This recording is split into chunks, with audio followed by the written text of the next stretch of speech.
Welcome to Kendo RANT.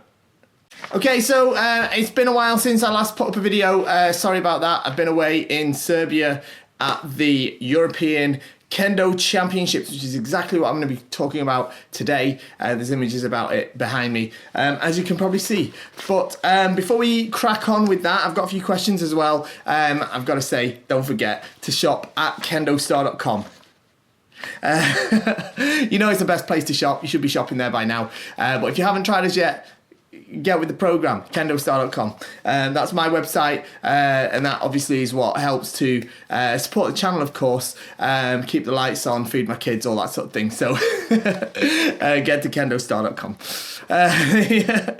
So the European Kendo Championships, wow, it was fantastic. Lots of people have asked me to talk about the Shiai.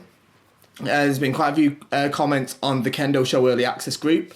If you're not in that group, there's a link in the description. Get in the group. But yeah, I don't really want to talk about specific matches because I don't really like doing that so much in this case. Because I think the thing for me is it was a really different kind of experience to what I've had before, because I was there as part of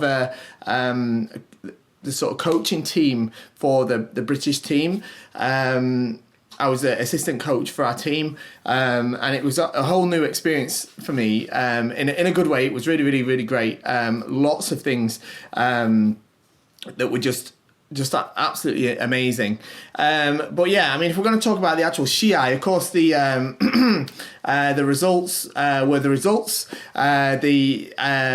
Some of them were, I wouldn't say predictable, but maybe expected. Some not so much so.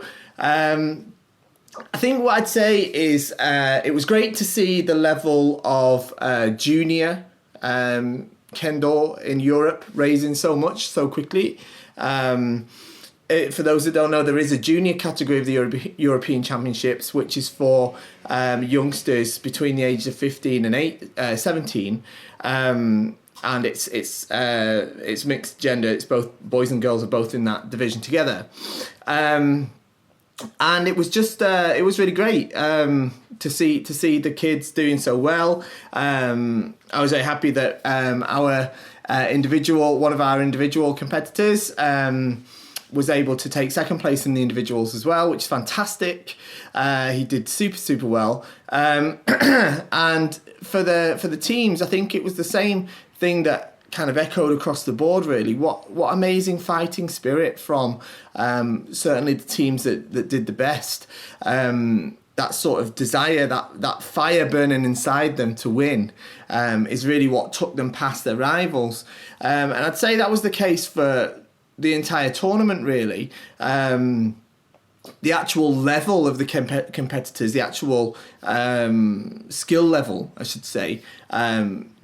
Of course, there's individuals that are very experienced and some that are not as experienced, but sort of looking across the board, everyone's kind of very close together, which is great.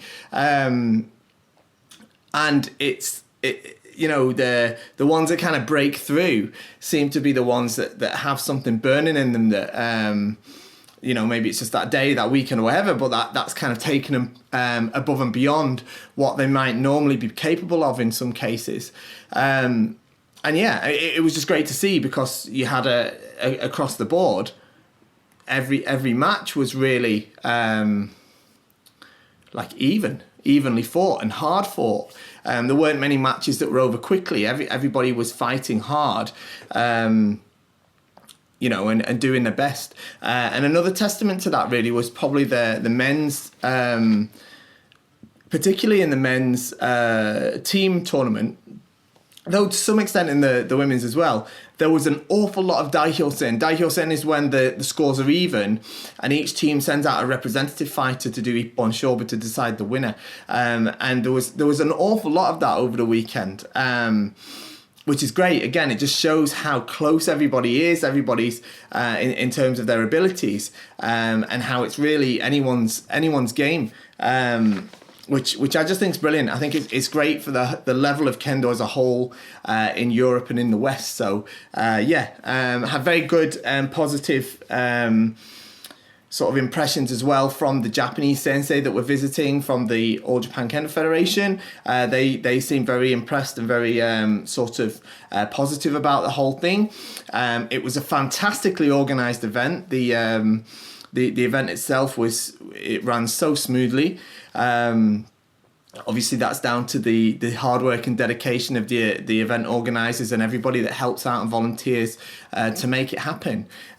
So yeah, I mean, like, there's a big thank you owed to them, certainly for me and everybody else. So yeah, I posted a page on our blog yesterday with where I'd found videos of all the finals from different places on YouTube and put them all on one page. So if you haven't seen the finals, go and watch them, because they're on the blog page from yesterday, and they are definitely worth watching.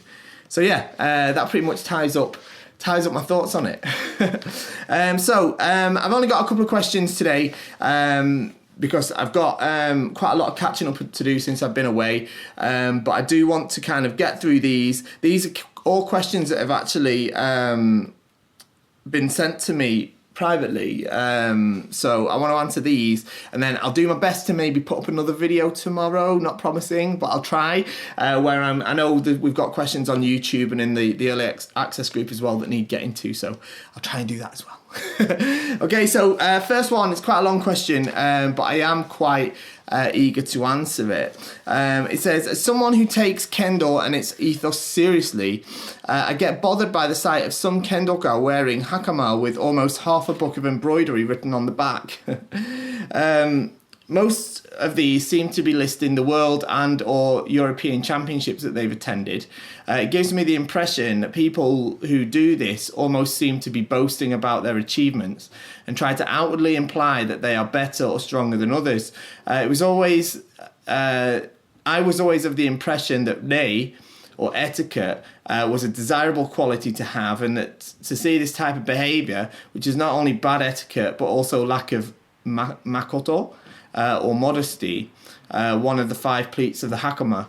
It troubles me to see people who are in a position to know better show a disregard for these virtues, which they should be exemplifying, as it seems to be completely self-serving. Okay, let me get an example. Okay, so I've been in my little drawers in the back, and I've dug this old Hakama out from years and years ago, and it has got, I'm not sure if you can see, it's got your half a book of embroidery on it. Can you see that? Yeah. I guess this is what you're talking about. So obviously I'm one of the guilty culprits of what you're mentioning, and I've got another one as well, a more recent one, just here. Let's see if you can see this one on here. Yeah, this one's not got quite as much written on it, but okay. So look, this first one, yeah, this is a Hakama that I got made when I was selected to represent Great Britain in the World Championships in 2000 and when was it? 2009 was it? Brazil, that one. And yeah, it says on it that it's to commemorate me entering the World Championships. It's got the date, and it's got that I representing my country, and it's got my name. Did I get this made as a way of sort of showing off or kind of showing how I'm better or stronger than others? No, not really.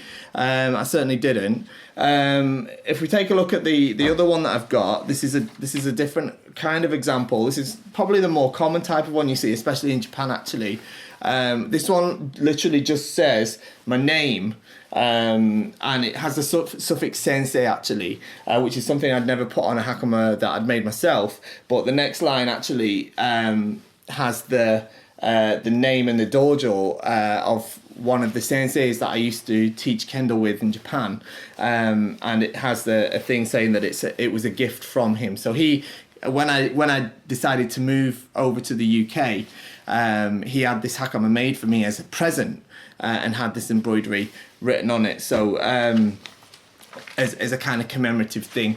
That's probably the more common pattern, certainly in sort of Japanese circles. But look, why do we have embroidery on the back of the Hakama? Well, we have it there to identify us. You can't tell who someone is from the back, so one of the reasons to have embroidery on your Hakama is a bit like wearing a zekken or tananim or nafuda, whatever you want to call it, on the front of your armour. It's so that you can be identified easily on the back, and also your sort of affiliation is on there as well.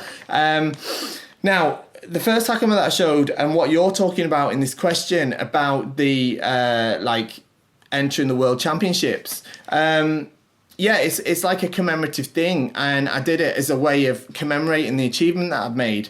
In some ways, there's a bit of a reward to myself, and also it served a very important purpose, especially when I was practicing in Japan. Frankly, most people here in the UK can't read what it says, but when I was practicing in Japan, and I wear that Hakama, then it did help the teachers understand what sort of level I was at as well. So it did serve a practical purpose, especially as sort of, there's a lot of different, you know, when you get people that are non-Japanese going and practicing in Japan, the ability level of them is very, very different. So it gives them a bit of an idea of what sort of experiences you've had. So it certainly has that as well. I don't think it would be a very effective way to me of using it as some way of showing off or stamping my kind of dominance over others, because as I said, most people can't read what it says. So there is that. And I don't think that that's the reason that most people have Hakama like that made either. So I think it's a bad idea to look at it in that way.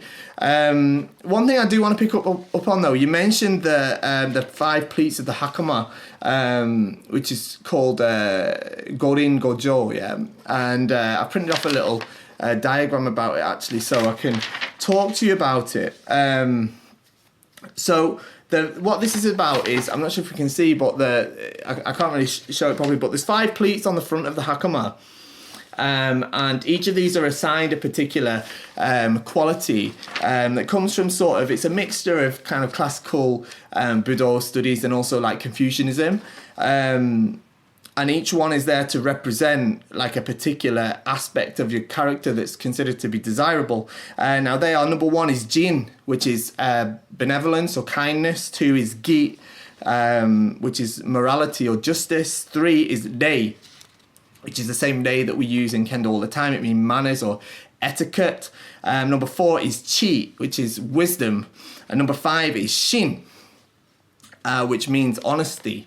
Now you mentioned Makoto as being modesty, and obviously as you can tell, it's actually not one of those, but Makoto is used actually to describe the 6th pleat, the one in the back, the single one in the back, but Makoto doesn't mean modesty either. It actually means honesty. So I just want to kind of clear that up, because it's a little bit confusing from your question, in that the idea of modesty is important in Kendo, definitely, but it isn't actually part of the Gorin Gojo. It's not in there.